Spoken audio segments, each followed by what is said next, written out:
Halo Tribuners, kembali bersama saya Anissa Handayani Dan juga Feby Adeliana, dalam program ngobrol, Ngobrol.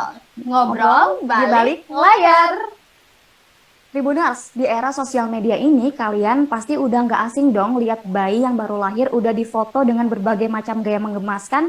Nah, tapi Kapep tahu nggak sih nggak semua fotografer itu bisa motret bayi yang baru lahir loh. Betul banget Anissa, Tribuners harus tahu nih di rumah, bayi itu nggak bisa sembarangan difoto, karena harus ada trik dan juga tips khususnya, dan ini cuma diketahui oleh mereka yang sudah profesional alias tersertifikasi. Nah, maka dari itu, hari ini sudah ada bersama kita narasumber yang bakal berbagi pengalaman seputar fotografi bayi. Langsung aja kita panggil Neni Yuli Nursari dari Little Kapila. Halo, selamat sore Mbak Neni. Halo, selamat sore. Mbak Neni bisa Mm-mm. diceritain nggak gimana Little Kapila itu awal mulanya ada dan sejak kapan? Terus basecampnya tuh di mana sih? Oke, saya mulai. Jadi sebenarnya perkenalkan dulu, saya Neni Yuli Nursari. Saya pemilik akun Little Kapila, newborn photographer. Basic saya di Jogja dan Jateng sekitarnya. Awal mulanya sebenarnya itu saya suka foto. Biasanya karena saya punya komunitas foto khususnya Fujifilm. Di situ kan banyak banget apa namanya genre foto yang biasanya saya dari awal itu ke model, makanan, kemudian apa namanya landscape dan lain-lain. Terus ada satu momen di mana anaknya temen itu baru melahirkan dan saya tertarik untuk mencoba mengabadikan momen tersebut gitu kan. Dan alhamdulillahnya sebelum terjun di situ saya menemukan komunitas fotografer newborn fotografer Indonesia yang disebut NPI, dan di situ saya masuk. Di situ banyak belajar otodidak dulu dan bagaimana sih apa namanya menangani bayi dan menangani bayi dengan aman dan yang pastinya nyaman gitu loh untuk mereka. Saya terjun itu sekitar tahun 2019, yang mana waktu itu sebenarnya belum begitu banyak newborn fotografer di Indonesia. Sebenarnya semua orang bisa ya untuk foto gitu kan, tapi untuk memposekan bayi mungil itu kan juga tidak sembarangan orang bisa gitu. Jadi di situ saya mulai belajar untuk caranya, gimana sih memposekan bayi, gimana sih umur usia berapa sih yang seharusnya ideal untuk difoto seperti itu gitu. Nah, biasanya foto newborn photographer itu menerima bayi di usia 0, di usia 1 sampai kurang lebih 15 minggu itu idealnya. Karena bayi itu apa namanya? Karena masih banyak deep sleep-nya dan badannya itu masih lentur untuk diposekan, tapi dengan pose yang aman pastinya. Apa namanya? Untuk memposekan itu pun juga ada tekniknya khusus. Tidak sembarangan orang bisa melakukan hal seperti itu. Jadi di mana keamanan kita harus utamakan, kenyamanan si bayi kita harus utamakan, dan kebersihan si bayi pun juga harus kita utamakan. Tidak sembarangan material yang kita pakai, tidak sembarangan apa namanya alat yang kita pakai, dan semuanya harus higienis. Makanya di mana harga newborn photographer itu agak sedikit pricey di antara genre-genre yang lain, karena yang kita.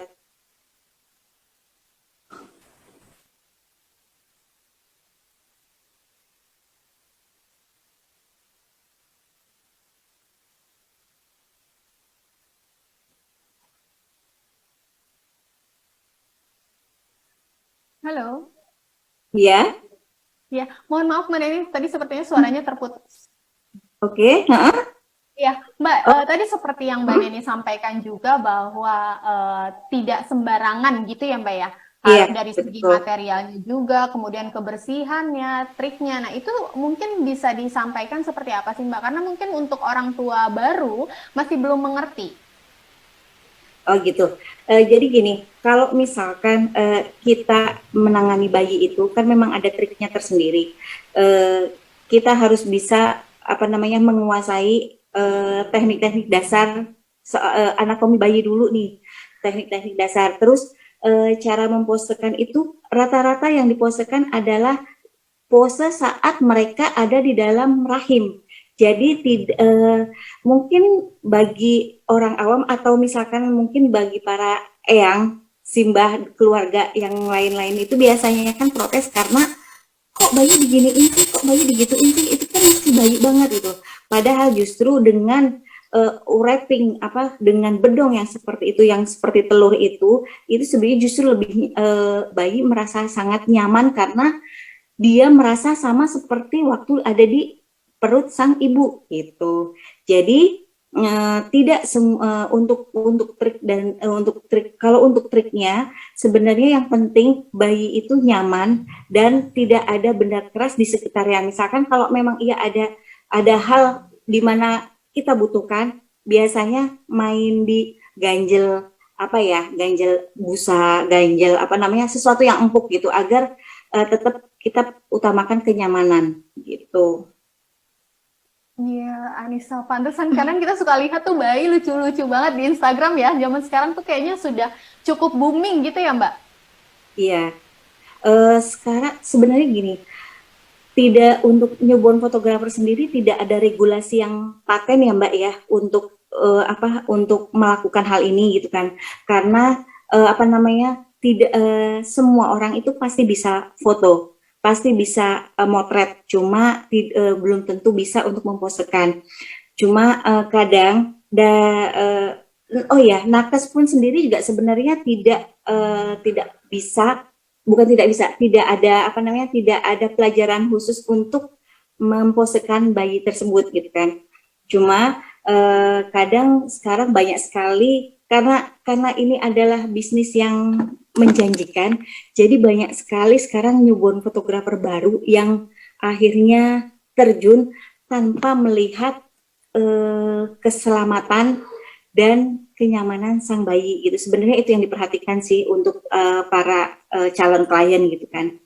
Untuk jumlah apa namanya, sebenarnya sertifikat sendiri itu pun juga untuk saat ini tidak menjadikan apa namanya patokan ya Mbak ya, menjadi patokan bahwasanya sang fotografer itu bisa apa namanya menangani bayi gitu. Nah, Mbak, bisa diceritain nggak sih pengalaman selama menjadi fotografer bayi ini? Pasti kan ada pengalaman menarik gitu ya. Ada Iya, yang mungkin orang menyenangkan. tuanya, betul. Mungkin Betul. ada orang tuanya juga yang tidak bersedia nih anaknya begini-gini ya. Atau Iya, mungkin orang tua bisa dibilang eyang lah ya, seperti itu. Ya, betul. nah, eh, ini nih yang menarik. Sebenarnya banyak sekali pengalaman yang terutama memang yang bermasalah, ada yang bukan yang bermasalah, yang sulit menerima itu para eyangnya. Makanya banyak newborn fotografer di awal itu biasanya menekankan harus ada persetujuan dari pihak keluarga, dari pihak orang rumah, karena ini akan menyangkut apa namanya ke apa namanya kenyamanan saat selama pemotretan. Karena keluarga yang tidak salah satu anggota keluarga yang tidak yakin dengan pemotretan biasanya akan nempel ke si bayi dan akan nempel ke kita semuanya, dan akhirnya semuanya akan berantakan dengan kondisi si bayi itu nangis, rewel, cranky, nggak mau tidur. Itu yang jadi permasalahan. Makanya di awal biasanya sudah ada persetujuan sudah ada persetujuan antara si ibu bayi dengan sang fotografer.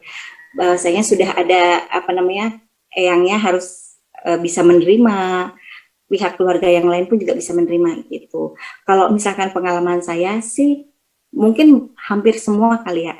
Kalau merasakan hampir diusir pernah, bayinya nangis, cranky seharian sampai akhirnya di reschedule pernah. Kemudian cancel gara-gara eyangnya tidak setuju itu juga sering gitu. Jadi Wah, biasanya harus makanya, ada ya, makanya penting juga ya kesepakatan untuk kedua belah orang pihak. tuanya tahu setuju dulu nih, membuat persetujuan sebelum akhirnya Betul, memutuskan untuk memfoto bayi, begitu ya, Mbak? ya betul. Dan memberikan pengertian bahwasanya foto yang kita postekan itu standar aman, nyaman, dan safety. Pokoknya yang penting itu kita kan safety first gitu kan. Jadi itu yang kita utamakan. Kita nggak akan pernah membuat pose bayi itu neko-neko itu tidak akan pernah gitu kan, karena itu pun juga berdampak negatif dong Mbak ke depannya gitu kan. Jadi biasanya ditekankan dari pihak fotografer ke klien itu seperti itu, minta persetujuan, kemudian pose yang kita lakukan adalah pose yang aman, nyaman untuk si bayi, karena untuk durasi pun juga sebenarnya tidak dibatasi ya Mbak, karena sang model adalah si bayi tersebut. Jadi kalau si bayi itu cranky, gimana caranya kita untuk menenangkan, terus setelah tenang baru kita lakukan pemotretan. Jadi tidak bisa diburu-buru seperti genre yang lainnya gitu. Nah, ini yang menarik sih Mbak Heni, karena kan tantangannya juga berkali-kali lipat ketimbang kita Mm-mm. memfoto mungkin orang dewasa ya. Di sisi Iya lain kita harus betul, menghadapi mood bayi yang berubah-ubah, tiba-tiba nangis, betul. tiba-tiba minta nenen ke orang tuanya atau seperti itu. Nah, biasanya Mbak Heni menghadapinya seperti apa? Gini, jadi ada beberapa hal yang biasanya kita berikan syarat. Salah satunya adalah ASI yang ada di botol.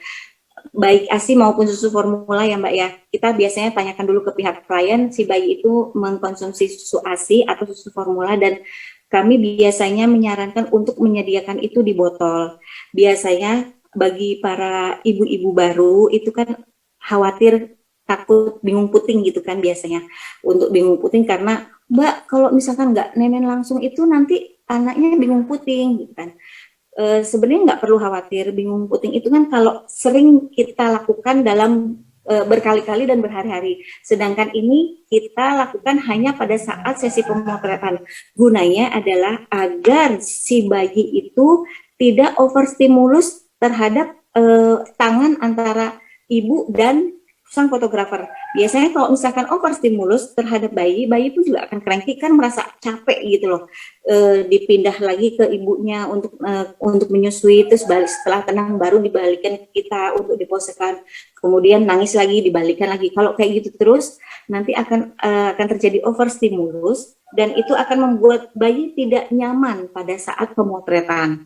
Maka dari itu biasanya kami menyarankan untuk menyediakan beberapa mili botol ASI ataupun sufor pada saat pemotretan gitu. Nah, ini kan berarti persiapannya Mm-mm. lebih ribet dan lebih lama ya daripada memoto model yang biasa. Nah, kira-kira itu Uh, durasinya pernah paling lama tuh berapa ya, Mbak? Berapa lama? uh, Kalau durasi itu tergantung paket yang biasanya di apa namanya di booking sama klien ya Mbak. Misalkan kan biasanya setiap newborn fotografer itu punya beberapa pilihan paket yang terdiri pose, jumlah tema itu menentukan dari durasinya. Tetapi tidak memungkiri ketika pada kenyataannya ketika kita di lapangan, misal si ibu klien meminta paket tertinggi yang mana berarti kan posenya banyak, temanya banyak. Tapi anaknya tidak, si bayi itu tidak kondusif untuk difoto pada hari itu, atau misalkan kecapean.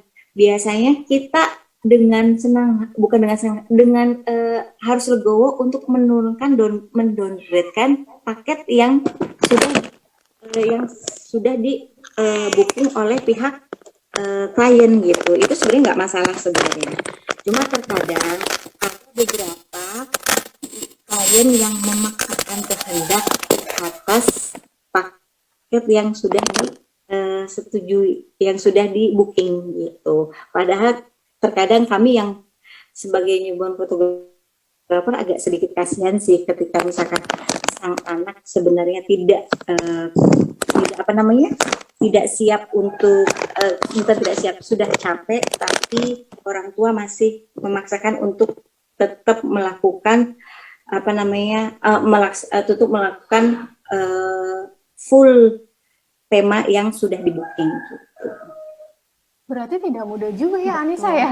Tadi seperti kisahnya juga Mbak Heni sempat diusir juga ya Mbak ya sama mungkin orang tua yang belum paham tentang kesepakatan melaksanakan Betul. foto bayi dan lain-lain. Jadi harus benar-benar dikasih pengertian orang tuanya Betul. ya. Persiapannya harus matang begitu ya Mbak?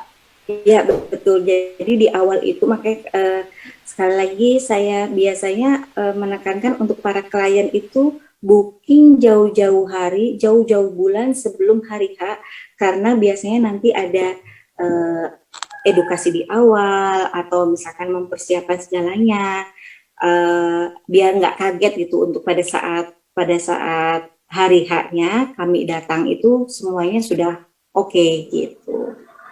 Oke. Anissa, tapi Mbak Heni, aku masih cukup penasaran nih karena selain tadi dari teknis, untuk alatnya sendiri gimana? Mm-mm. Kameranya yang dipakai untuk kita foto objek, misalnya orang dewasa, itu berbeda nggak sih dengan kita foto bayi? Hmm? Untuk dari segi Sama aja kameranya ya kok Mbak, ada benar. perbedaan nggak? Segi untuk segi nggak ada, untuk segi kamera itu sebenarnya sama, mau apa namanya, mau DSLR atau mau yang tipe kecil nggak masalah. Dan untuk lampu yang kita pakai pun juga modeling lamp itu juga nggak masalah sebenarnya. Cuma itu juga yang harus di apa namanya, harus diedukasi juga kepada beberapa klien biasanya yang agak sedikit tidak menerima. Misalkan Mbak, kalau pakai blitz itu atau pakai lampu yang terang itu apakah tidak bermasalah terhadap mata bayi gitu kan? Sebenarnya tidak ada penelitian yang menyatakan bahwasanya blitz itu Halo? membutakan Ya, mohon mata maaf Mbak bayi, itu Heni, tidak suaranya ada. terputus. Satu. Yang kedua, pada saat pemotretan hampir selukan melek gitu. Jadi sebenarnya semuanya aman. Untuk gearnya itu sendiri sama seperti apa namanya? Halo ya, halo, ya Mbak. Ya, ya Mbak. Ya, silakan Jadi lanjut. untuk gearnya itu sendiri sebenarnya sama kok dengan genre fotografer yang lainnya.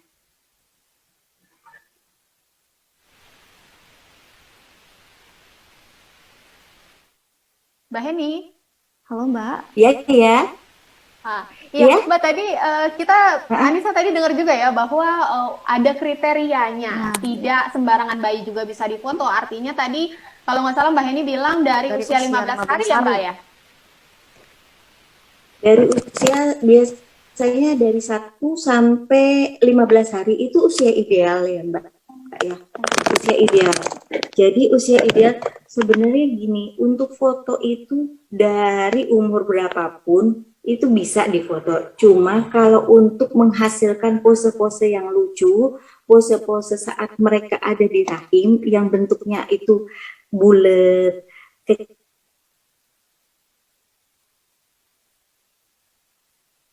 kecil, itu biasa idealnya di usia 1 sampai, sebenarnya tidak ada kepastian umur, tapi di usia itu deep sleep bayi itu masih sangat banyak. Kemudian kondisi badan masih lentur dan apa namanya, dan enak dan tidak terlalu besar untuk diposekan gitu. Kalau lebih dari 15 hari dikhawatirkan durasi akan semakin lama karena bayi akan pertumbuh kembang bayi kan juga semakin untuk tulangnya semakin kuat. Kemudian deep sleep-nya berkurang. Jadi membuat dia tidak begitu nyaman pada saat sesi pemotretan gitu. Wah, menarik Nah, banget ya Anissa. Mbak, selain memastikan untuk keamanan dan kenyamanan bayi, Mbak sering ada komplainan untuk tema yang terlalu ribet gitu nggak sih? Kayak propertinya, tema konsep fotonya gitu. Alhamdulillah sampai sekarang enggak. Alhamdulillah sampai sekarang nggak ada ya Mbak, karena biasanya untuk tema, properti dan lain-lain di awal itu sudah didiskusikan. Pihak klien memintanya seperti apa, terus requestnya seperti apa, keinginannya seperti apa, itu klien sudah menentukan di awal. Jadi kita datang itu dengan kondisi dengan membawa peralatan yang diinginkan oleh si klien tersebut gitu. Nah ini kira-kira Mbak, kita boleh tahu nggak sih, mungkin Tribuners di rumah juga penasaran Pasti. harganya kalau untuk fotografi bayi itu kira-kira kisaran berapa Mbak? Kalau masalah kisaran, saya kurang tahu ya Mbak. Dalam arti gini, setiap apa namanya, setiap fotografer itu punya dapur masing-masing. Jadi kami tidak bisa membukakan ini secara gamblang terhadap pihak, dan setiap daerah biasanya pun juga berbeda. Kadang kan bagi pihak kalau di Jogja misalkan harga segini terlalu mahal, tapi ternyata di Jakarta jauh lebih mahal gitu kan. Jadi sebenarnya kadang tergantung dapur, tergantung si fotografer itu memberikan value-nya dia terhadap dirinya sendiri, itu juga mempengaruhi gitu. Oh tidak bisa dipukul rata begitu ya? Jadi setiap fotografer tuh Iya punya betul, range tidak harganya bisa. masing-masing. Betul, Anissa. Dan biasanya pun sebelum kita mulai foto itu dari segi konsep, tema, orang tua sudah diberikan pilihan ya Mbak, berarti ya? Sudah semua. Jadi Mbak apa Heni namanya, mungkin boleh apa yang di-share nggak sih apa Mbak yang tips mereka mungkin terima untuk orang tua baru nih yang mau Melakukan melakukan sesi foto foto. bayi, kemudian mereka memilih fotografer yang seperti apa sih? Mungkin ada tipsnya persiapan yang dilakukan sebelum memulai fotografi bayi itu. Oke, beberapa tips dan saran dari saya selaku apa namanya fotografer bayi, bagi para calon ibu yang menginginkan mengabadikan momen si kecil, yang pasti satu, tahu latar belakang fotografer kan bisa dilihat dari hasilnya. Yang kedua, senang suka dengan apa namanya, dengan selera. Jadi selera kadang kan kita nggak suka nih, misalkan saya nggak suka dengan seleranya si A, saya sukanya seleranya si B gitu kan. Dan yang untuk saat ini apa ya namanya, yang pasti mencari tahu dulu fotografer itu reputasinya seperti apa gitu, karena yang akan